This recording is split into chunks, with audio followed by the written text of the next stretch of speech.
Naval Air Station just north of Chicago, where they flew out of. And come on over here. Oh, this way, troops. See those old paddle wheelers they had? They converted it. Can you see that? Oh, 1940s. That's when I was developed. And good old Dixie Howell. At that time, they had to do 8 takeoffs and 8 landings on one of those right here. And Dixie, good old Dixie, had 7 takeoffs and 7 landings. On his 8th takeoff, he was a little bit too close to the front, and they said, you can't take off from here. You have to go turn around, go on the end of the line. But his engine was running already, so he had to change his mixture to a low mixture so it wouldn't overheat. You understand? Yeah. We understand. Right. And when he got back up front to take off, he forgot to change his mixture. And he took off with a low mixture and just gave it the gas right here. Well, no, he actually took off about 800 feet. Oh, is that right? And then the engine quit and he went in the water. Of course, the Coast Guard was there to pick him out, you know, but the plane itself went to the bottom. Right here, of course, he was embarrassed because he was the one that put it in the water. Obviously, right here. But everything went well from there. Of course, it's been about 10 years now since Dixie died. You know, he was old enough, I guess. But anyway, that's the story about our log campaign. Oh, what's your story? What's my story? Yes. Personally? Yeah, and you were in the military, I assume? Yeah, in the German Air Force. Oh, the German Air Force. Oh, we got a couple of How about that, huh? Yeah. But that was long after that time. And I remember when the war was over, I got my first orange from an American in 1945 when they were coming down the street right there. And I said, well, it said restoration in it. But it's the same engine. It's the same engine that's out on a Beach 18 out there, which by the Army used to be called a C-45. C-45. That's Know it right. well. I used to fly them to Twin Beach. I used to be Did you? painted on a C-45. I'm sorry? I used to be painted on a C-45. Oh, was you that right? were? Yeah, I'm part of the morale. That's why we won the war. Hangar! Wow, we're in a real hangar. This is wonderful. Oh, Navy! This right here is an F-9F Navy Panther right here. That was the first airplane that had an air-conditioned and pressurized cockpit. Oh, that would be American then. That's right. That's right. But it has a British Oh! engine in there. Oh! Rule Britannia? Yeah. Yes! British right. engine. Yes. And the funny thing is, the engine that's in that aircraft is the same engine as in the MiG-15. Oh! I know it well. Because at that time, back in the 1940s, Rolls-Royce sold the engines to the Americans, Ooh, Rolls-Royce. and Allison built the engine for the Americans, but they also sold that engine to the Soviets, and the Soviets put it into the MiG-15 and the MiG-17 right here. But anyway, this airplane was flown by people like Neil Armstrong in Korea right here.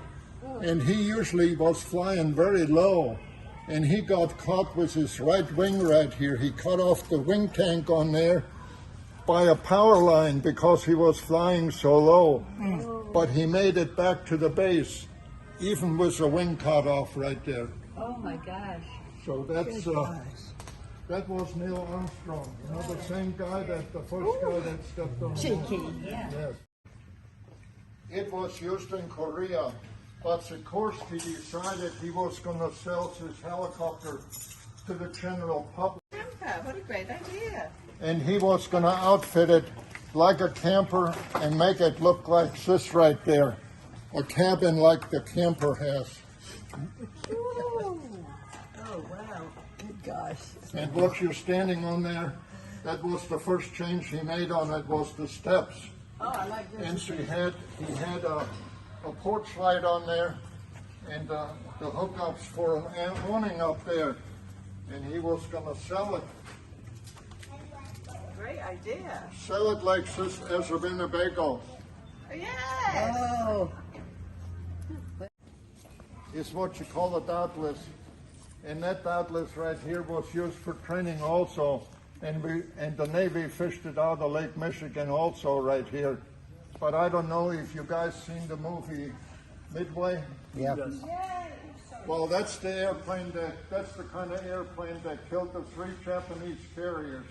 And all it had was a 100-pound bomb under each wing right here, Oh, and a there's the bomb. 250-pound bomb in the center right There's here. the bomb, just like my bombardier And curls. it There we was go. attached to that rail right there because they had to Ooh. drop it down. Otherwise, it would have hit the propeller right here. You know. They armed their bombs and they jettisoned the bombs over the water, and so they went in to attack the Japanese submarines. They didn't have any bombs, but they flew in there anyway to draw some of the fire for the other guys too. Yeah. But anyway, thinking about flying one of those, attacking a carrier at 70-degree angle right here, and all the stuff that's coming at you, you're going to have to really have some balls to do that kind of stuff, you know. Especially with no bombs. Right. That's right. I had a cousin that flew during the Navy in the back seat of that one of these. The back seat right here was the guy that operated the 38 caliber machine gun that's back there. Yeah, that's what he Yeah. did. And you said you're familiar with Oh, the yeah. Beach-18 right here. Yeah, my wife flew it also. Yeah. And this one, we still fly it. Of course, there's a flap was that? missing right now, you know, because they had a little accident on the runway up in Palatka some time ago. And I guess it hurt the tail. They fixed the rudder on the tail right here, but they still need to fix the flap right here. But anyways, they're still flying. It sometimes goes out with the C-47, and you still drop paratroopers out of there right here.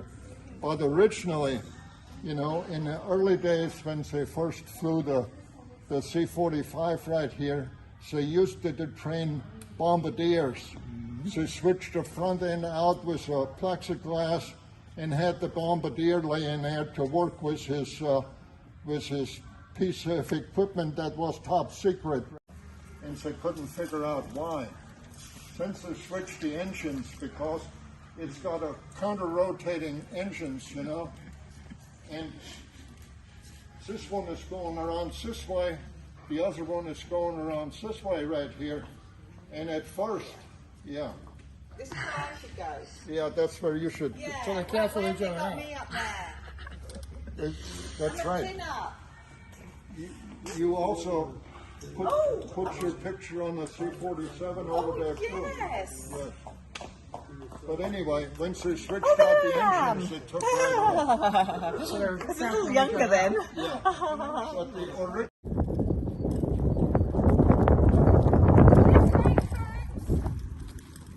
Let's go win the war.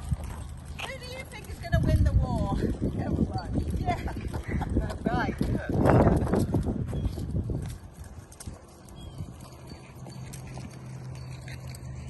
To the next hangar. Come on, troops. Let's go see what's in the next hangar. Yeah. Just follow me. I don't think any of them would. Oh, this right here is a MiG-17 right here, and we happen to get that on a trade-in because what we had here before that was a MiG-15 that had all the papers with it. So this is a B-52, That's just the front end of it. and Roxy is going to fly it. See what we got here?